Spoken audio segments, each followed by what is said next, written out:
Smile, Paloma. You're doing. Today, y'all are a group of employees. Hello, ladies and gentlemen. I'm David Woodford, and I would like to introduce you to the driving force behind Pizza Hut's boys basketball team. I'm Josh Goodwin. My name is Trey Sweeney. We're going to be working with Mayor Mike Rollins. He's the mayor of the city of Dallas, former CEO of the Pizza Hut industry. His 10 goals while being the mayor is to strengthen and engage neighborhood groups, create a clean culture, strengthen the schools, debunk the myths, create a private investment fund, revitalize downtown and surrounding communities, implement West Dallas design plan, build out the Lancaster corridor, make Jefferson Boulevard the main street of South Dallas, and infrastructure for the education corridor. We are going to be focusing on number 3, strengthening our schools. We wanted to research for the entire Dallas Independent School District, and we looked up schools to see how their attendance ratings are, when they prefer to drop out, especially in the lower income areas, which usually is below south of I-30. We ended up finding Alexander Elementary School just fell below every type of district average that there possibly is, such as attendance. Their attendance is slightly over 80% below the district average, which is closer to 90 to 100. For those that are on track to middle school, it's a little bit over 40, nearly 50%, again below the district average. And on track 1 year after being in middle school, drops all the way to close to 30%, well below the district average. And the parents' satisfaction level with these stats are well into the 80%. When they did the polls about them, they seem to be perfectly okay with it. But since we're trying to focus on getting kids to stay in school, we also created the sports league, and Josh is going to tell you the importance of sports. Now, what we wanted to do was create a way for these kids to want to go to school and to want to do well in school. Because, let's face it, educational apathy is incredibly high, even at this level. I know for me, getting through school was surrounded by sports. I didn't care about school. I never tried. But the fact that I wasn't allowed to play baseball if I didn't have a 2 or higher GPA, that kept me in the classroom, kept me studying, kept me doing things that got me going to where I am now. Now, what we want to do is try and instill that value into these kids by establishing and sponsoring these kids to play in a YMCA basketball league. Low-income family, they can't always afford it, so we just want to sponsor it to get them in there. We'll hire a coach. We want to give them transportation to and from the games, and we want to help them in their studies. It's not so much about playing basketball as it is trying to establish them better academically. We want them to want to be in school in order to play basketball. We want them to do well in their studies so they can keep playing basketball. We will institute a no pass, no play policy for all of these. And by doing that, we're trying to instill that these kids will want to come back, will want to stay in school, and will want to do well in school. And that is the whole goal of all of this. We go through kind of how much it's all going to cost and how we're going to charge success. Trey's going to take this one over. Thank you. A key component of our team that we're going to sponsor is that they are 5th graders in an elementary school. A lot of the intermediate schools and high schools, that's when they start getting into sports, whereas at the elementary school level, they have nothing to motivate them. That's why we want to come and instill this value. Now, the question on everybody's mind is, how much is this going to cost me? Well, we've broken it down to several simple categories, such as equipment, staff, transportation, fees, awards, and the total cost. As far as equipment goes, the students are going to need equipment if they want to succeed in the league.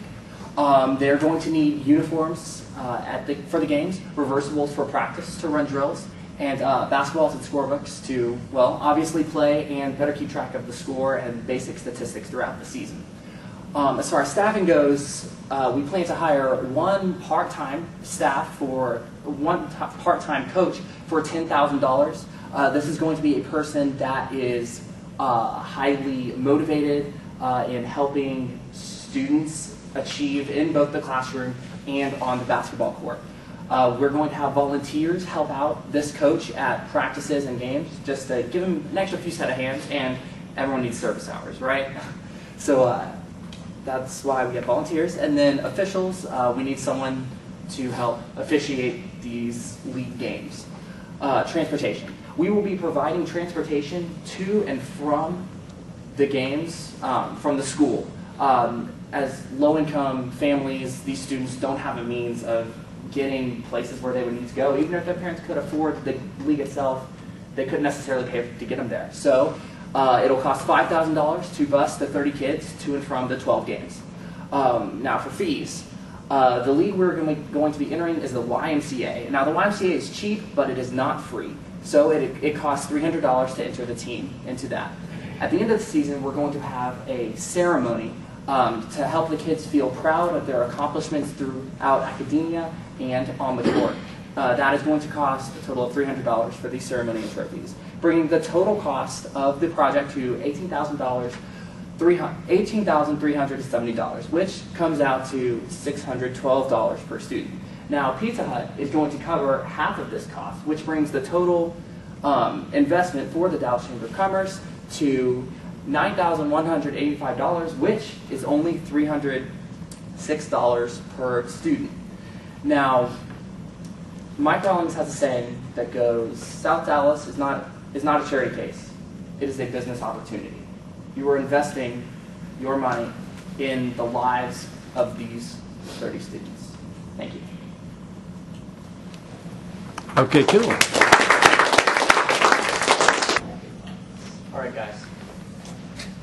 In Austin, Texas, in 1980, Whole Foods began a long tradition of community involvement. We didn't do it by design. Less than a year after we opened our first store, Austin was hit by a devastating flood. We lost all of our inventories, and what little equipment we had was largely damaged.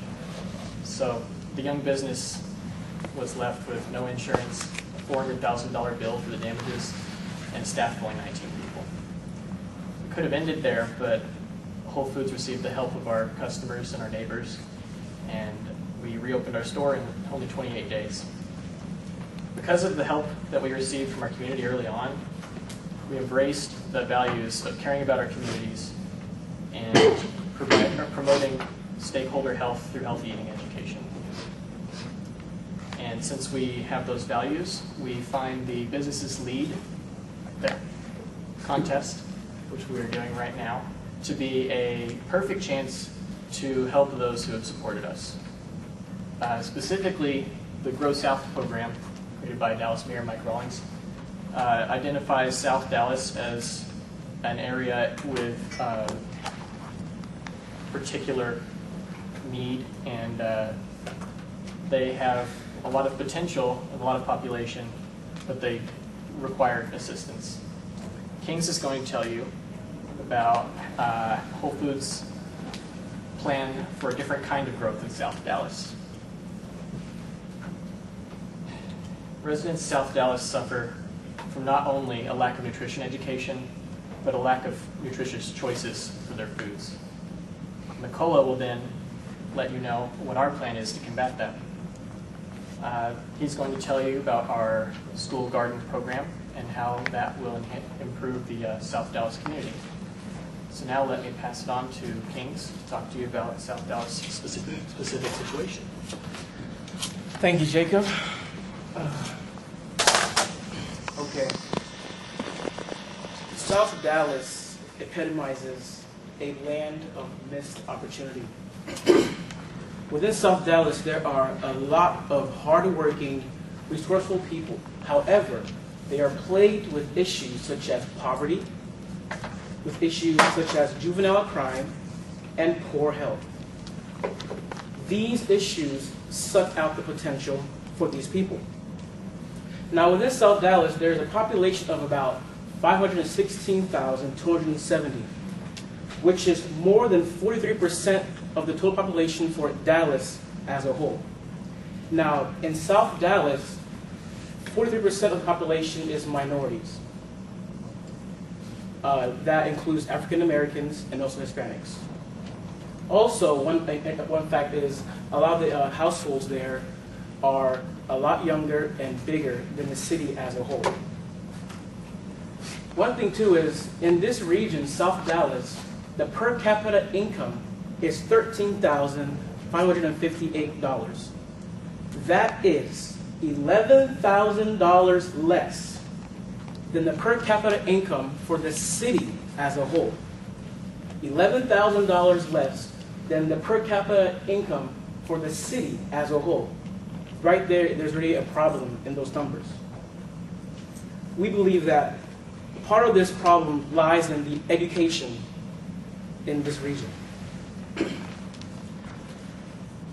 41% of people living in this region have less than a high school diploma. Less than a high school diploma. And that's just with that category.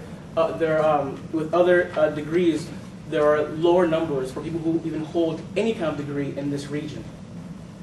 And we know that with this kind of low numbers for education, this negatively impacts the area's economy, but we feel most importantly the area's health.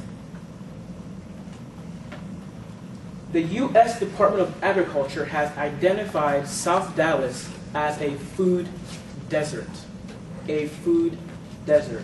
In case you know what a food desert is an area with limited access to affordable and nutritious foods. Okay, and these food deserts usually occur in low-income communities such as South Dallas. Students in Dallas, South Dallas, are less likely, not only in Texas, but are less likely than students across the nation to eat fruits and vegetables, to drink milk, and exercise on a regular basis. And what's even worse with this situation is, because these habits are formed in their childhood, this continues on into their adulthood. And of course, them as adults, they have children in the same situation. This creates a vicious cycle in this area. And also, one even sadder fact is there's a strong correlation between food deserts and obesity rates, obesity and diabetes. Our own First Lady, Michelle Obama's Let's Move initiative, has identified that nearly 1/3 of American kids are overweight or obese. And what's even sadder is that when you look at the numbers within minorities, such as African Americans and Hispanics, these numbers go higher than 40%, almost half. Okay, almost half are overweight or obese. Research from the American Diabetes Association from just this year, recent results from this year, has found that 9.7% of Texans as a whole suffer from diabetes. And again, what's even worse is that with minorities, African Americans and Hispanics, they are 2 times as likely to have diabetes. So this is just a health. Now, of course, you're wondering, these health things, somebody has to pay for it. In Texas alone, we spend an estimated $12 billion every single year on diabetes. That's not even including obesity and the other negative factors with low-income communities. In Texas, we spend about $12 billion on just diabetes alone. And not only this, but households within these communities spend about twice of medical costs just to combat these problems. Now, we realize that there really is no easy fix to this problem because there is a lot of different factors that come together to create this problem. However, we do believe that we can do something to at least impact it in a positive way. And I'd like to introduce Makala, who will talk about our proposals to help this situation. Thank you, Kings. Guys, I'm McCullough Ferguson. Really good to see you here. As Kings lays it out, it's a really bad situation, and we want to hit you with those numbers so you understand. Because a lot of people they don't get it. What we're proposing at Whole Foods is a after-school, student-attended garden program. Something that would allow students to be educated in the ways of growing food, the health of eating good food, and provide something that would engage them. We've chosen City Park Elementary School, Dunbar, and Frederick Douglass, which all are schools in the middle of the food desert. And they're all 400, about a student population of 400, kindergarten through 5th grade. And all of them are at-risk schools. So what we propose is setting up these gardens and having paid employees of Whole Foods, they'd be pretty special people, come and help these students grow produce. As you know, it's not as simple and easy as throwing stuff in the ground, watering it, and presto, there you go. So what's the bottom line? What does it mean? These people would work with these students and help them, first of all, in having a fun time tending these gardens, and then also educate on nutrition, educate on food preparation, and educate on health, so as to give these students an idea of what it is we're doing. There you go. Students are taught healthy living options in the produce that's sent home. Puts a dent in the scarcity of food, and hopefully helps us turn the food desert into a food oasis. As you know, it's not easy, and this is in no way meant to be a charity handout. This is meant to be something that helps people take care of themselves. So let's look at the budget. It is not a bad deal when you look at it. We have 12,233 total is what we would need to get this going, and from the Dallas Chamber of Commerce, with a total expense of $24,466. Our paid speaker is going to be a health specialist who, on top of with the Whole Foods employees, would coordinate and visit a few times during the semester, coordinate an integrated curriculum, and then also do motivational speaking. And then, of course, you have our supplies. Doesn't just magically appear. So that's what we need. It's a pretty simple budget, and we hope that this growing can do something for South Dallas. Let's talk a little bit about benefits. So, combat the food scarcity, number one. Food getting grown, people getting to have it for very, very affordable cost. Hopefully offset diabetes and obesity, because like I said, we can't just change this overnight. This is a problem that has languished for many, many years, but this is a positive influence. And it's also going through the kids, which we would like to educate further generations, and improve educational standards. We hope that this curriculum is fun and gets kids engaged. We'll be doing science courses that talk about agriculture, and also tie that in with math classes, so as to have an integrated learning system that's hopefully much more engaging than what's currently offered down there.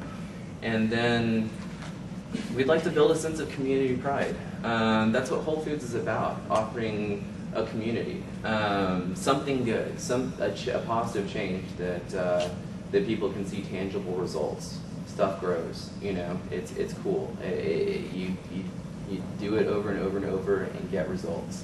So that's what we're really about here. You know, we'd like to build that sense of community pride. Let's see if I have anything else. Yeah, like I said, this is not a charity handout. This is not us versus them. This is just, we believe that this is something that everyone should be entitled to. And so we count on your support. And Jacob is going to just help us wrap this up a little bit. Thank you. Thank you. All right. To summarize, South Dallas has extreme economic constraints. They have a large minority population, lack of retention in schools, and a low average education level. This all combines to make for a high amount of diabetes and perpetual status as food desert. So that's not good. To combat these issues, our school garden program will provide enrichment for the mind and bodies of the students, and they will be exposed to new foods, they'll learn healthy eating, and they will experience the fulfillment of providing for themselves. Perhaps most important of all, they'll experience the calm social environment of maintaining a garden, something passive. You know, you go out and spend some time, see some results, maybe hang out with friends. A little bit corny, but you know, spending time together is always good for children in a K-5. The school gardening program will be a streamlined and efficient solution to a massive problem. It begins with just the 3 at-risk schools putting in a garden, but even though it starts with an initial impact at 3 schools, we can expand it to gardens at other schools if we see success. And in bringing new gardens to new schools, that brings the awareness of the issue. And hopefully we promote nutrition education at every school that we go to. The population of South Dallas is very large, so we'd like to tap into that potential. We'd like to be able to educate the children so that eventually we have healthy and successful members of the South Dallas community. Thank you for your time, and thank you for giving us our opportunity to improve our community. And that was Jen, our leader, our PowerPoint lady. I was just a background guy. And our speakers. You guys have any questions? Thanks. Give them a round of applause, ladies. Okay. Good afternoon. I want to thank everyone for being here today. My name is Rosa Sanchez. I am the Executive Director of Community Relations at Southwest Airlines, and my colleagues will now introduce themselves. Hello everyone, I'm Amy Long. I'm the Community Affairs Coordinator at Southwest Airlines. I'm Hannah Sharif, the Youth Leadership Director at Southwest Airlines. I'm Edgar Lizarazu, Marketing Director of Southwest Airlines. Okay, so today, thank you, Edgar. Today we're going to go over our proposal, and this is a project that will enrich the lives and education of students at North Dallas High School. Southwest Airlines is a company. First, I'd like to start off by saying that Southwest Airlines is a company of cause. Education, and more specifically, youth leadership and community involvement, are focus areas that Southwest Airlines charitable giving and community relations efforts and community relations efforts tend to focus on those. Southwest Airlines donated a total of $13,950,763 to nonprofit organizations to help them reach their goals. Next, I'd like to show you one of the, we support youth leadership. And next, I'd actually go ahead and like to show you a video made by one of our pilots that explains one of our educational efforts to show you how important education is to Southwest Airlines. Do we need to plug anything in? Yes. What do you have plugged in there? What do you not? Yeah, there's a little. Can you hold this, Paloma, right there? Now you're asking me to get.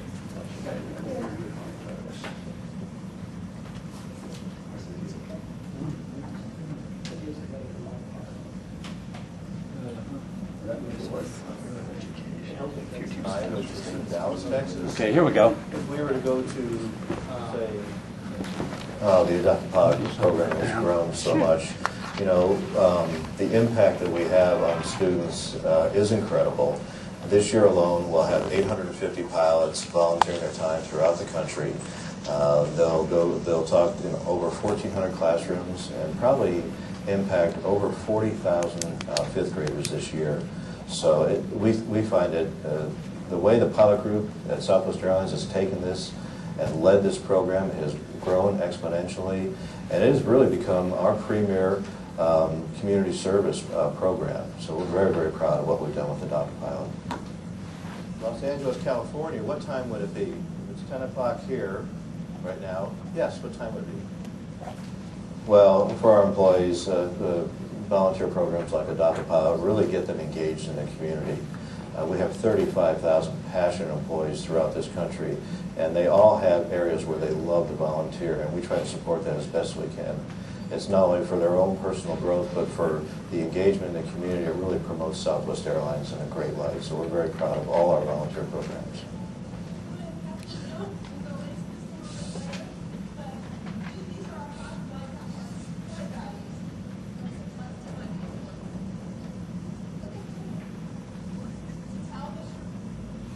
Okay, so obviously, as you can see, education is a very important part of our community and what we believe in.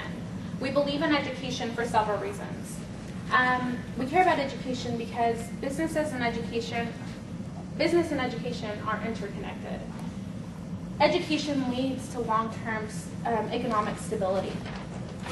educators need to understand the skill sets that businesses are looking for. Educators and businesses need to work together to prepare young people to become successful in the career field in this increasingly competitive world. Now, I'll hand it over to Amy, who will explain and give more information about why there is an issue in our education today. Thank you.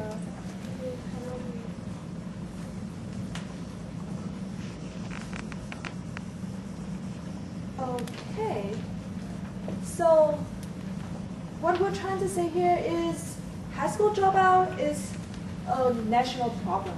In 2009, we have 8.1% of our high school students drop out of school. What this means is this number is 6 million students dropping out, and this equals the population of the state of Tennessee. So just imagine the whole state of Tennessee with 6 million students only earning $20,000 a year and not having enough skills in today's competitive business environment. And ever since the 1980s, our government has been cutting funding for school at both federal and state levels, and this has been putting the high school dropout situation in a much worse place, because we don't have enough money to install re-enrollment programs for previous high school dropouts. And Dallas is no exception. In 2011, 50% of students in Dallas ISD dropped out. And we have investigated a lot of schools in DISC, and we have decided to choose North Dallas High School. Why? We want to share with you this high school scorecard. Can you show it? As you can see here, this is the result of the Texas Assessment of Knowledge and Skills, and reading and social studies results are in the bottom 25% of DISC results. And then, yes, this is the average SAT score. It's roughly 800 out of how much? 2,400? This means that the average student at North Dallas High School is not college ready. And we also looked at several other characteristics of North Dallas High School. Yes, do you remember the dropout rate? The national average is 8%. Dallas ISD average is 50%, and North Dallas High School is 66.8%. And yes, it ranks in the bottom 25% among the schools. We also look closely at the demographic information. And as you can see here, the blue part of the pie is Hispanic. So roughly 80% of the students at North Dallas High School are Hispanic, and another 15% of them are African American. And we have read a bunch of research, and they have shown that there is a positive correlation between being these minorities, being Hispanic and African American, and a higher rate of dropping out. And then we also see a lack of extracurricular activities at North Dallas High School.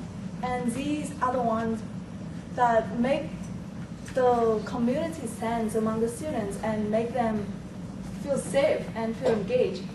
And by implementing a program, we hope that the students will benefit from it, and we can somehow reduce the dropout rate. And then last but not least, there is a shocking number of 10% of students agree that the teachers give students challenging and interesting work. So, I mean, if you're not interested, why don't you just drop out? Yeah, so I'm gonna give it to Hannah now to talk about how North Dallas High School is addressing the problem. Thank you, Lynn. To make work more interesting and engaging for students, the North Dallas High School will be implementing the STEM Academy. This academy will not only be open to North Dallas High School, but to the entire Dallas Independent School District, which will cater the problem in the Dallas community. What is the STEM Academy? STEM compiles an interdisciplinary curriculum. It combines science, technology, engineering, and mathematics. It aims to demonstrate to students the interaction between courses taken in school and real-world experiences. What makes STEM Academy or STEM education different from regular education?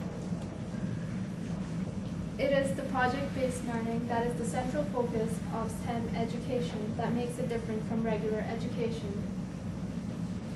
Project-based learning gives students hands-on experience. Students are taught concepts in class and are given projects to apply what they have learned in class to projects. Some of the benefits of STEM education compared to regular education is students are more able to learn and retain what they have learned when they're able to convert information into real-world knowledge.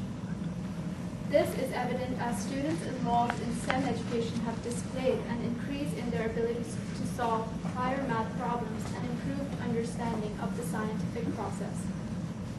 Other benefits include working in groups. This equips students with the skills needed to survive in the 21st century. Job market. Students will develop interpersonal and communication skills as well as understanding of other individuals, as work is becoming more and more team-oriented. How we will support this effort is what Rosa is going to talk about. Okay, how Southwest will specifically address this issue, or I guess it would be more of an implementation of a 3-component program that we have set up that we plan to implement in this with the STEM Academy at North Dallas High School. The three-component program is comprised of a physics class with a lab, an intro to engineering, and an automotive repair class with a lab component also. To start, I'll talk about the physics class. It will teach students the basic to advanced concepts of physics from Newton's laws of physics all the way to the mechanics of physics.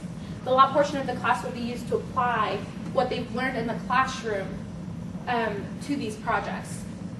Southwest will obviously need to donate the money to ensure that the labs are equipped with all of the material necessary to carry out these projects. The next section that I'll be talking about is the introduction to engineering class. Students will be expected to master the textbook material and apply it to special projects. The class will include hands-on experience so that the students will be able to apply the concepts learned just as in the previous class. So we're trying to use this project-based learning to make this program successful.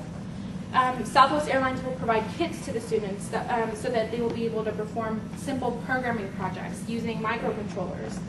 The class will also have competition-based projects such as RC vehicles, building RC vehicles, or building popsicle stick bridges. Now these projects will create an incentive for students. It'll make them more engaged. That's making the STEM Academy more enticing and successful, more enticing to the students and more successful as a whole for the community. The third program is a little more complex. It's the automotive repair class with a lab component. Of course, there will be a classroom setting where they will talk about the tools, measurement devices, fasteners, and the shop safety. The students will be expected to become familiar with the automotive repair system in the classroom setting. They'll be expected to know the engine, the brakes, and the transmission, and how the lab component works for this class would be set up to where the students could participate and use the project-based learning to perform repairs on their own with the teacher's supervision. Southwest Airlines will donate parts so they can work on them and repair them, and the students will also have the opportunity to bring in their own parts to repair, which will make it a lot more interesting for the students, and it'll actually be practical for the students. So these are the three main areas that we plan to focus in, and this is, I guess, the main part of our proposal. But along with this, Southwest will donate money to grant scholarships to a select number of students. We'll plan field trips that are related to the STEM careers. Employees, as we heard earlier, are already very engaged and want to be engaged in the education of these students. And we'll use them as experts in the classrooms, especially in the aerospace department of the academy. Southwest Airlines will also partner with them as the students keep moving, so they can set up an internship program with the STEM Academy, so the students have the opportunity to become a part of Southwest Airlines. But for this, obviously, we'll need some funding, so I'm going to go ahead and hand it over to Edgar, who will explain the budgetary requirements and needs of the program. Yeah, for our budget, we have the 5 main topics will be the staff, the supplies, and the field trips and scholarships and the administrative fees. So on the staff, we'll have a lot of volunteering from teachers, assistants, and tutors to help the students accomplish their goals. And then Southwest will provide with the salary for the experts who know how to do all of this technical work in there, which that will range into around $96,000. Then we'll do field trips. Mostly will be to a lot of museums. Example, there's a lot of aviation museums here, and also another automotive, like auto shows and stuff like that, and technical shows, where we estimate to do about 5 of them, and then that will be around $4,500 for the 50 students. The scholarships will be Southwest will grant to the top 10 students $3,000 each. So that's $30,000 there. And we will need an administrator who will be in charge of all of the logistics. So his salary is sort of volunteering as well, so he's only $20,000. Edgar, let me stop for a second. You guys are over your time, so let me just ask you to go down to the bottom of your budget and then try to wrap it up as soon as you can. Okay. Okay. Well, in supplies, which is a very important thing, it's we have the project materials, microcontrollers, RC vehicles, measuring devices, and the automotive systems, which the students will be working on. All of that will equal to $15,000. So that will bring us to the total of $261,500. Thank you. Thank you for listening to our presentation. Are there any questions? Okay, thank you. Hello everyone, my name is Vanessa, and today we are here to give you a little information about our pilot program called TI Cares. Now Caitlin's going to give you just a little overview of why this program is important. One of the greatest challenges of Dallas ISD is dealing with the poverty levels among the students and families. Studies have shown that the children growing up in a poverty-stricken household tend to lack the crucial development skills needed and are most likely to drop out of high school as a result of this. This vicious cycle of not instilling these developmental skills is part of parenting, and it's not being taught to their children as they aren't taught to them. So it's kind of a vicious cycle. While we understand that poverty is just a key proponent for a student's failure in high school, it is evident that outside influences are also possible components.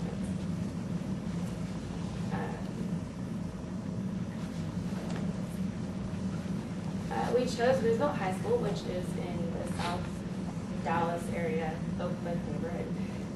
It is in danger of closing due to the low standardized scores. We looked at the online version of a scoreboard for the school, and it said that 74% of the student population is eligible for free or reduced meals, which means It's a good indication of the income situation.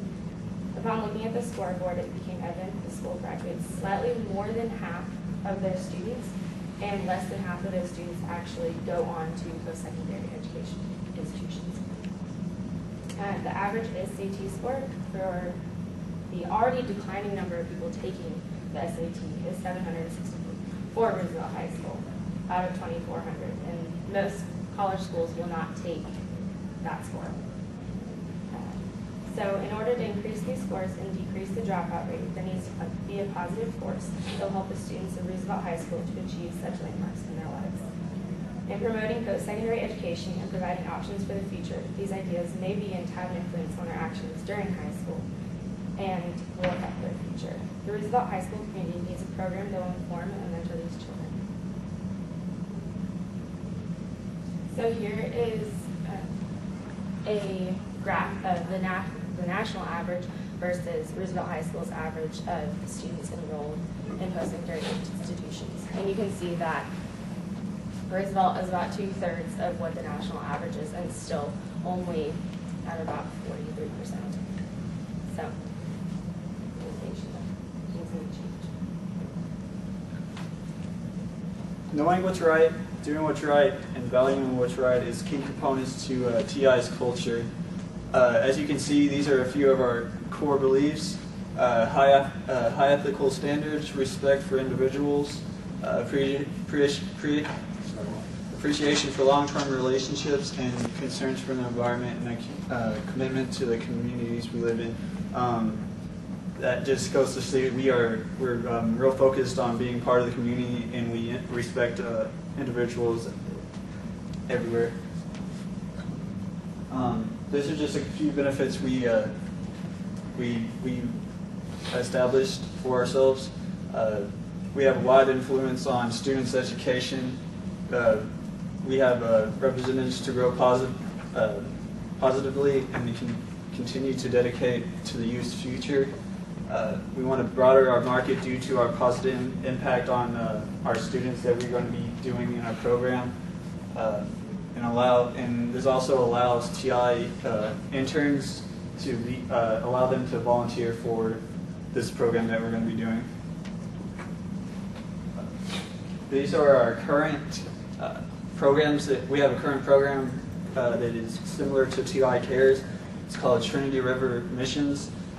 They focus mainly on kindergarten to 12th grade, and it's to help them with post-high school, any school-related things, and it's similar to the TI Cares.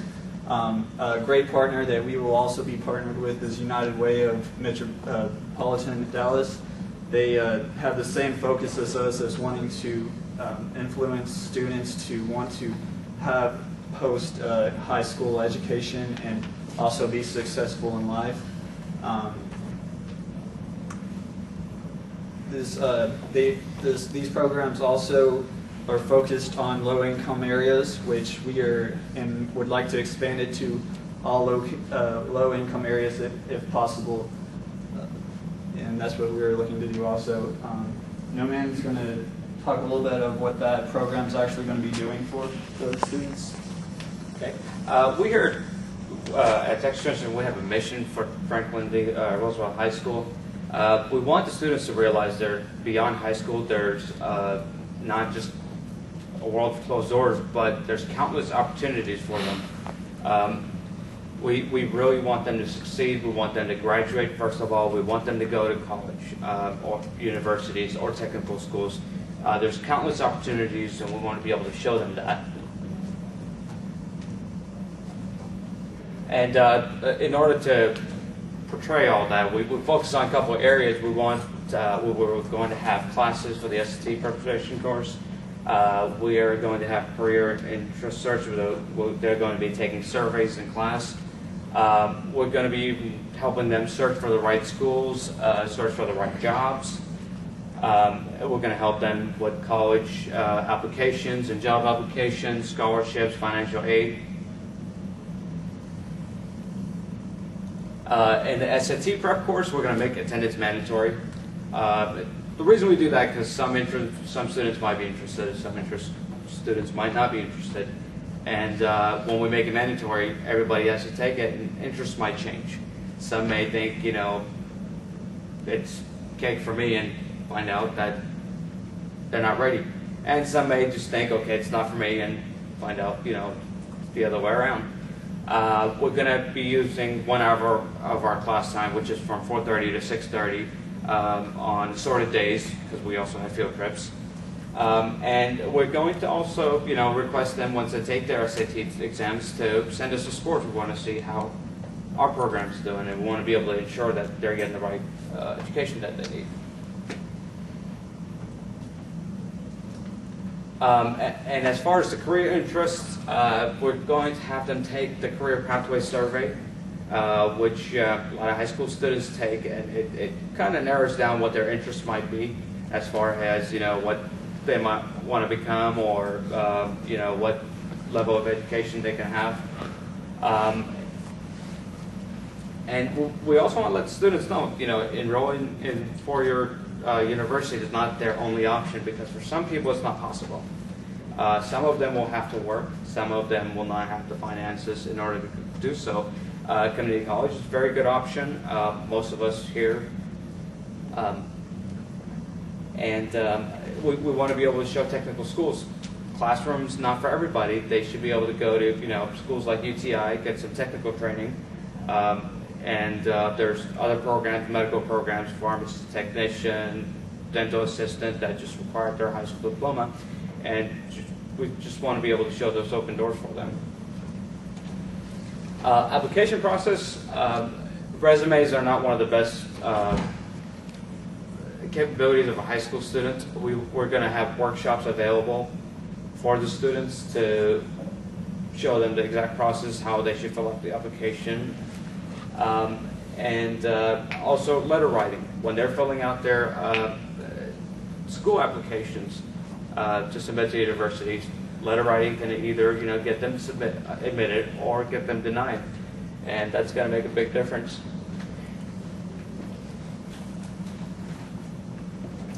Staff and facility, what we have is a group of volunteers from local community and colleges, and we'll be holding our sessions from 4:30 to 6:30 in the computer lab. Scholarships and financial aid, like I said earlier, it's not an option for everybody to go to school. Part of the reason is the finances. We are going to be offering 5 $1,000 scholarships to our best of the 40 students. Along with that, we'll guide all the students through financial aid applications, you know, whatever schools may require. Even technical schools allow financial aid. So we'll go through that.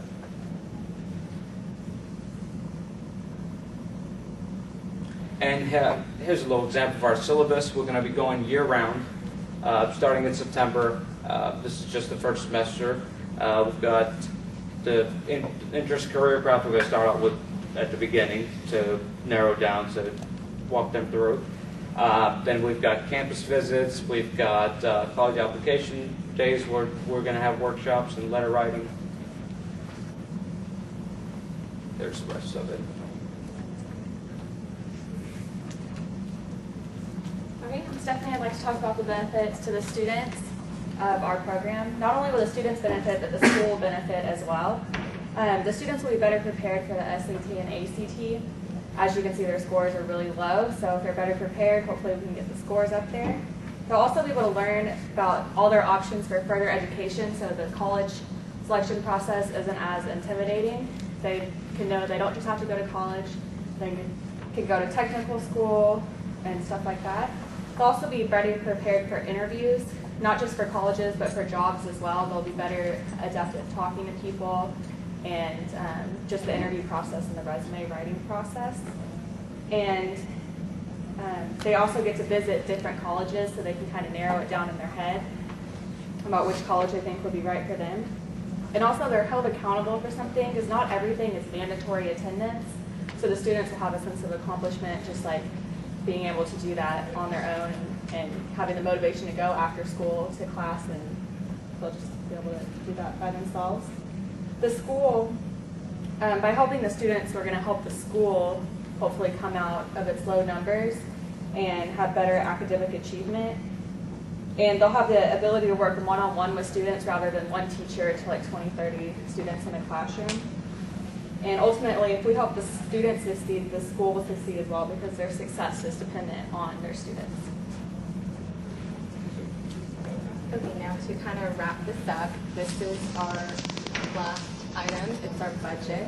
Now, TI has agreed to pay a little under half of our budget. So let's just say $50,000 because it's basically at 100. And so, you know, obviously you can see that our career test is going to be one of our big budget items. But that's just to help the student decide whether they want to go into like a technical school or maybe they don't know exactly what they want to do at all. So that's one of our little big budgets. And then also our scholarships. You know, usually if a student's not doing so well in school, they're not going to want to join an after-school program. So this is kind of enticing them like, hey, you'll get free money, but you have to use it at school.